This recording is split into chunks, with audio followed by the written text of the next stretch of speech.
Halo sobat semua, selamat datang kembali di channel novel kita. Sebelum kita lanjutkan ceritanya ini, ayo jangan lupa subscribe, like, komen, share, dan nyalakan lonceng notifikasinya agar mendapatkan notifikasi video terbaru ketika Mimin upload videonya. Istri yang dimanja, bab 217 masih hidupkah? Sampai Amandamu selesai menelepon, Ricky Mo yang berada di samping baru bersuara bertanya padanya.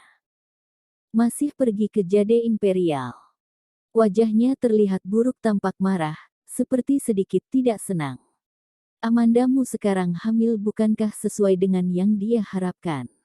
Kenapa raut wajahnya seperti ini? Pergilah. Amandamu memiringkan kepala bersandar pada jok kursi mobil, tampak duduk dengan santai. Dari tadi pagi dia sudah membuat janji dengan Lucy Sen akan bertemu di Jade Imperial, toh sudah keluar, tentu saja harus ketemu. Di depan pintu Jade Imperial, Amandamu turun dari mobil, melihat mobil Lucy Sen. Dia mengambil ponsel menelepon Lucy Sen. Turun mobil masuk, aku sudah kelihatan kamu. Setelah itu, Lucy Sen membuka pintu mobil berjalan keluar, mengenakan kacamata hitam dan masker, perlengkapan agar tidak diketahui orang identitas dirinya. Amandamu dan Ricky Mo mengikuti dari belakang masuk ke Jade Imperial. Begitu Lucy Sen masuk ke Jade Imperial, dia melepas kacamata hitam dan maskernya. Saat membalikkan kepala melihat Amandamu, matanya bersinar, kemudian berlari menghampiri. Amandamu, kamu, kalimatnya baru terucap setengah. Dia baru menyadari di belakang Amandamu ada Ricky Mo. Dia tidak melanjutkan ucapannya, dengan tidak senang memanggil bos besar. Ricky Mo menjawab datar, ekspresinya tidak berubah banyak. Dia membalikkan kepala melihat ke arah Amandamu. Kalian masuk ke ruangan dulu. Begitu dia berjalan, Lucy Sen langsung menghela nafas lega, bertanya kepada Amandamu. Apa yang terjadi? Dulu bukannya bos besar sangat menginginkan kamu hamil. Kenapa sekarang kamu hamil? Sepertinya dia tidak begitu senang. Tidak tahu, seorang laki-laki yang pemikirannya lebih tidak mudah ditebak dibandingkan dengan perempuan. Mendengar ini Lucy Sen tertegun, dia membalikkan kepala menatap Amandamu dengan seksama, melihat raut wajahnya yang acuh tak acuh, dia bertanya. Kamu dan bos besar masih belum baikan? Amandamu balik bertanya kepadanya. Kita ada masalah apa? Memang benar sebelumnya dia dan Ricky Mo ada masalah. Awalnya hanya bermasalah dengan Peter Si, juga bukan sesuatu hal yang tidak bisa diselesaikan. Sekarang sepertinya lebih rumit lagi.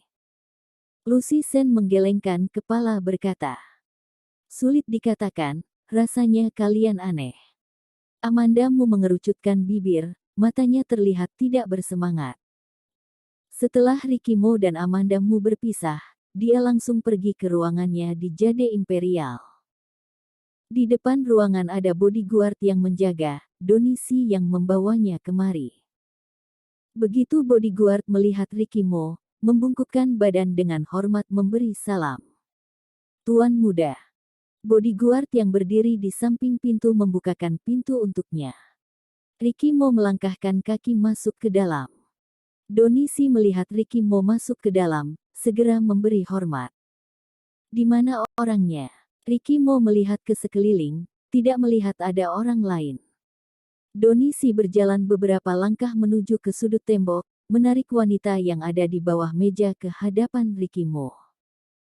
Sebelumnya dia memberi perintah, menyuruh mereka membawa pelakunya untuk diselesaikan sendiri, tunggu sampai dia kembali baru diurus. Mobil itu tidak sampai menabrak Amandamu dan Ricky Mo. Tapi terakhir masih menabrak pagar tempat parkir dengan sangat keras, dashboard mobil tertabrak sampai berubah bentuk, orang yang di dalam mobil tentu terluka parah. Wajah wanita itu dipenuhi dengan darah, di rambutnya juga menempel tidak sedikit darah.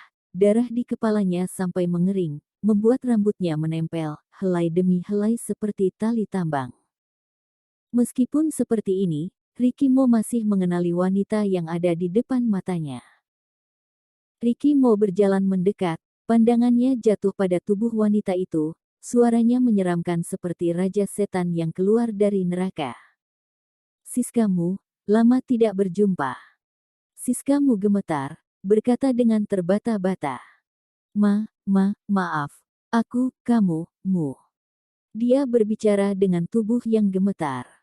Sambil menengadahkan kepala melihat Ricky Mo.